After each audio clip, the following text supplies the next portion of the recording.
এখনই হাঁসফাঁস অবস্থা গরমে। এর মধ্যে যদি 24 ঘন্টার মধ্যেই 4 ডিগ্রি সেলসিয়াস তাপমাত্রা বাড়ে তাহলে অন্তত সেই আশঙ্কার কথাই বলছে আবহাওয়া দপ্তর। 4 ডিগ্রি পর্যন্ত তাপমাত্রা বাড়তে পারে। কাল থেকে তাপপ্রবাহের সতর্কতা। শুকনো হাওয়া, যার জন্য গরম অস্বস্তি বাড়বে আরো। এবং পশ্চিমের জেলায় লু পরিস্থিতির আশঙ্কা রয়েছে। এবং কলকাতাতেও হিটওয়েভ পরিস্থিতি হতে পারে সপ্তাহের শেষে হিটওয়েভ অবস্থা হতে পারে কলকাতাতেও। আশঙ্কার কথা।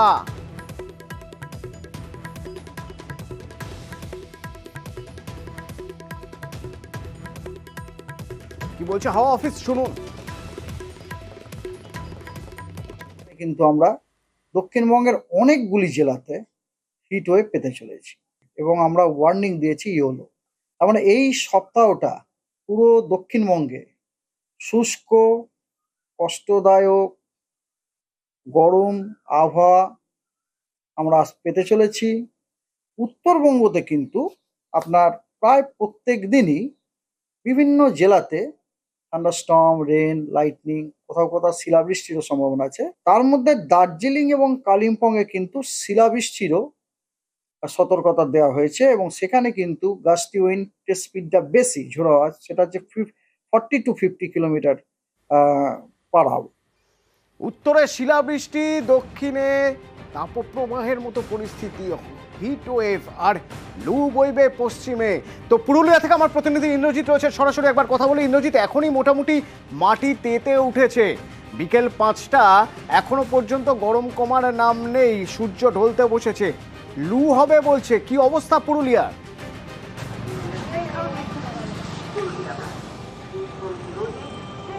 দেখো অতনু, একেবারেই তুমি ঠিকই বলেছো। যে অবস্থা পুরুলিয়ায় তৈরি হয়েছে, সাধারণ মানুষ রাস্তায় বেরোতে পারছে না। বিশেষ করে 11টার থেকে 4টা অবধি মানুষ কার্যত গৃহবন্ধ থাকছে এবং আজকে সর্বোচ্চ তাপমাত্রা প্রায় 39 ডিগ্রি হয়েছে। এই তাপমাত্রা আগামী দিনে আরও বাড়বে এবং সকাল থেকে যে তীব্র রোদের দাপট ছিল তাতে রাস্তায় বেরোলে মানুষ অসুস্থ হয়ে পড়ছে। যারা খুব প্রয়োজনে বেরোচ্ছে তারা ছাতা মাথায় করে বেরোচ্ছে, সাদা কাপড় জড়িয়ে বেরোচ্ছে, বাইরে বেরোলে ঘন ঘন পানীয় জল খাচ্ছে। ফলে স্বাভাবিকভাবেই পুরুলিয়ায় বাসিন্দা যারা, তারা এই তীব্র দাবদাহের মধ্যে যারা বাইরে বেরোচ্ছে তাদের সমস্যা হচ্ছে, খুব প্রয়োজন ছাড়া বেরোচ্ছে না। এই আবহাওয়া যেভাবে একেবারে তাপমাত্রা ঊর্ধ্বমুখী, তাতে আগামী দিনে তাপমাত্রা কোথায় গিয়ে দাঁড়াবে তা এখনই বলা সম্ভব না। তবে সাধারণ মানুষের পক্ষে, পুরুলিয়া জেলার বাসীর পক্ষে একেবারেই বাইরে বেরোনো অসম্ভব হয়ে পড়ছে এবং বেলা বাড়লেই যেভাবে রোদের দাপট বা যেভাবে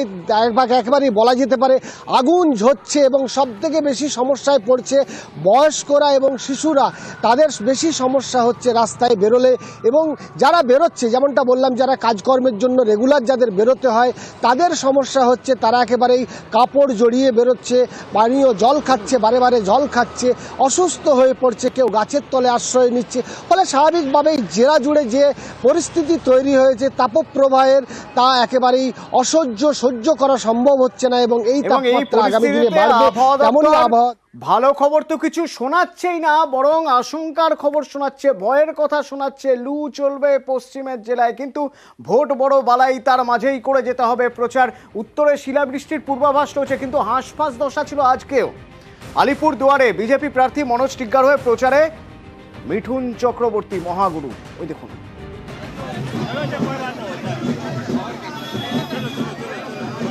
কিন্তু বারবার রুমাল দিয়ে মুখ মুছছেন।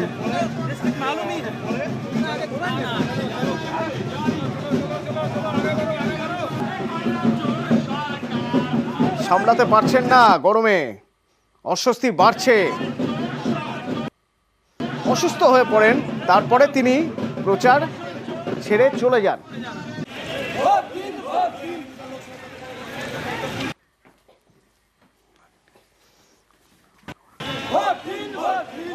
তো এবার কতটা প্রচার করছিলেন, কতটা প্রচার রোড শোয়ে কতক্ষণ ছিলেন এবং কি অবস্থা হয়েছিল, তারপর তাকে কিভাবে কোথায় নিয়ে যাওয়া হলো জানি। রাজকুমার প্রতিনিধি আমার সঙ্গে রয়েছেন। রাজকুমার, আমরা সেই ছবি দেখছিলাম যে মিঠুন চক্রবর্তী তিনি অসুস্থ হয়ে পড়ছেন, তাকে দেখে বোঝা যাচ্ছিল তিনি বারবার মুখ মুছছেন। তারপর কি হলো? দেখো অতনুদা, আজকে কিন্তু এই যে মহাগুরুর কিন্তু মহা রোড শো ছিল। আলিপুরদুয়ারের লোকসভা কেন্দ্রের যে প্রার্থী মনোজ টিগ্গা, তার সমর্থনে এই রোড শো আলিপুরদুয়ার ডিআরএম চৌপতি থেকে বিএফ রোড অর্থাৎ বক্সা ফিডার রোড ধরে আলিপুরদুয়ার চৌপতি পর্যন্ত যাওয়ার কথা ছিল। দুপুর 12টার পরে কিন্তু এই রোড শো শুরু হয়। কিন্তু এই যে দাবদাহ এবং এই যে গরম হাঁসফাঁস অবস্থা, কিন্তু মিঠুন চক্রবর্তীকে আমরা বারবার দেখি যে তিনি ঘাম মুছছেন, জল চাচ্ছেন, এই সমস্ত ঘটে। অর্ধেক পথ যাওয়ার পর অর্থাৎ মাধব মোড় এলাকায় যাওয়ার পর কিন্তু মহাগুরু আর রোড শোতে থাকতে পারেননি। তিনি হুটখোলা জিপ থেকে, হুটখোলা যে গাড়ি, সেই গাড়ি থেকে নেমে তিনি কিন্তু গাড়িতে চড়ে কিন্তু হোটেলে ফিরে যান। এবং তাই নয়, এবং বেশ রাজকুমার সঙ্গে থাকো, তার ঠিক পরের ছবি দেখাই আপনাদের। অসুস্থ হয়ে পড়ে তিনি যখন গাড়ি থেকে নেমে চলে যান, গাড়ি ছেড়ে হাঁটতে শুরু করেন মনোজ টিগ্গা। দেখুন,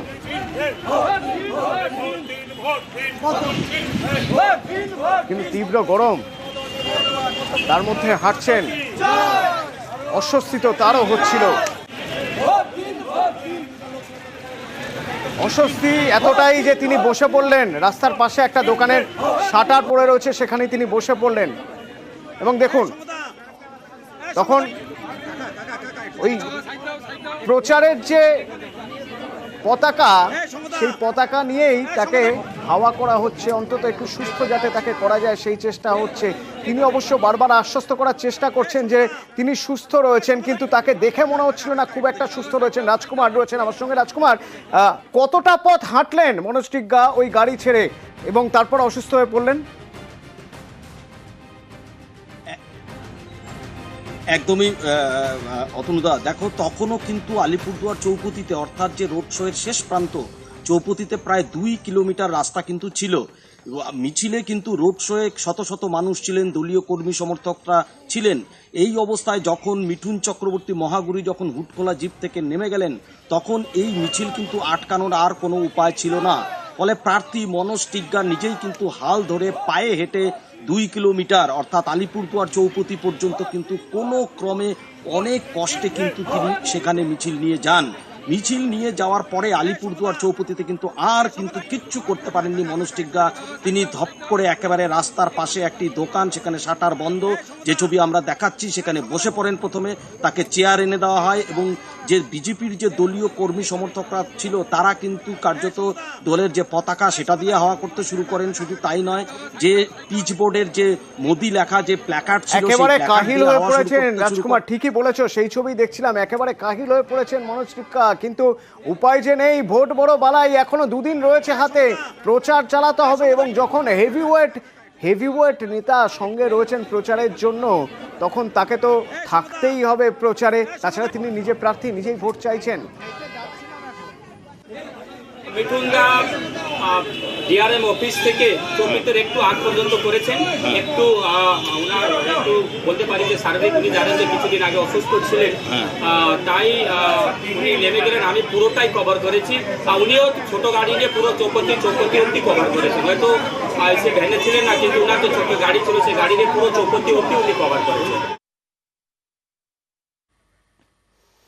আমরা আপনাদের সরস্বতী পাখিরার কথা বলেছিলাম, যে সরস্বতী পাখিরা নন্দীগ্রামে থাকেন, তিনি তার বার্ধক্য ভাতা পান না, বরং তার টাকা ঢুকে যায় অন্য অ্যাকাউন্টে। কিন্তু সরস্বতী পাখিরা তার সেই বার্ধক্য ভাতার টাকা এবার পেলেন। কোন জাদু বলে, কি সেই ম্যাজিক, জানবো। সুজিত প্রতিনিধি আমার সঙ্গে রয়েছেন সরাসরি, সুজিতের সঙ্গে কথা বলবো। সুজিত রয়েছেন আমার সঙ্গে, সুজিতের সঙ্গে কথা বলবো। আপনাদের জানাই, সরস্বতী পাখিরার খবর নিউজ 18 বাংলা জানিয়েছিল সরস্বতী পাখিরা কি অবস্থায় রয়েছেন, কেন তিনি টাকা পাচ্ছেন না, প্রশ্ন তুলেছিলাম আমরা। সুজিত রয়েছেন আমার সঙ্গে, সুজিতের সঙ্গে কথা বলবো। সুজিত, কোন জাদু বলে, কোন ম্যাজিকে সরস্বতী পাখিরা তার বার্ধক্য ভাতা ফিরে পেলেন? দেখো, পেলেন, সহজে পাননি, অনেক কষ্ট করতে হলো এবং সেখানে কিনা তিনি দরবার করেছেন, বারবার প্রশাসনের কাছে ছুটেছেন। কিন্তু দেখা গেল কি, শেষ পর্যন্ত নিউজ 18 বাংলার খবরে আমরা যখন দেখালাম, তখনই কিন্তু দেখা গেল কি না, গোটা বিষয়টি নিয়ে নন্দীগ্রাম 2 নম্বর ব্লকের বিডিও তিনি কিন্তু রীতিমতো বলা যায় সরব হলেন এবং তিনি নিজে দায়িত্ব নিলেন। তারপরে দেখা গেল কি, আজকে যে ছবি আমরা দেখাচ্ছি, সেখানে দেখতে পাবে যে সরস্বতী দেবী কিন্তু তার প্রাপ্য যে বিধবা ভাতা সেটা অন্য অ্যাকাউন্টে চলে যাচ্ছিল, সেটা কিন্তু শেষ পর্যন্ত পেলেন। এবং পেলেন কিভাবে না, বিডিও উদ্যোগ নিলেন। নিউজ 18 বাংলার খবর হওয়ার পরপরই তারপরেই দেখা গেল যিনি যার অ্যাকাউন্টে টাকাটা যাচ্ছিল, যিনি চুপ করে সেই টাকা তুলে নিয়ে নিজেই খরচ করছিলেন। আমাদের খবরের পর যখন তদবির হলো, তারপরে কিন্তু অতনু দেখা গেল কি না, বিষয়টি নিয়ে লঞ্চিকন 2 নম্বর ব্লকের আধিকারিকরা তারা কিন্তু একেবারে এটা নিয়ে যখনই খোঁজ খবর নিয়েছেন, সামনে আসে ওই ব্যক্তি যার অ্যাকাউন্টে এতদিন ধরে টাকা ঢুকছিল এবং সেই টাকা অর্থাৎ সেই টাকা সুজিত যা এতদিন তিনি নিজেই খরচ করে যাচ্ছিলেন, আর চেপে রাখতে পারলেন না আমাদের খবরের জেরে। আর এই দেখুন সরস্বতী পাখিরা, এবার তিনি তার বার্ধক্য ভাতা পাচ্ছেন।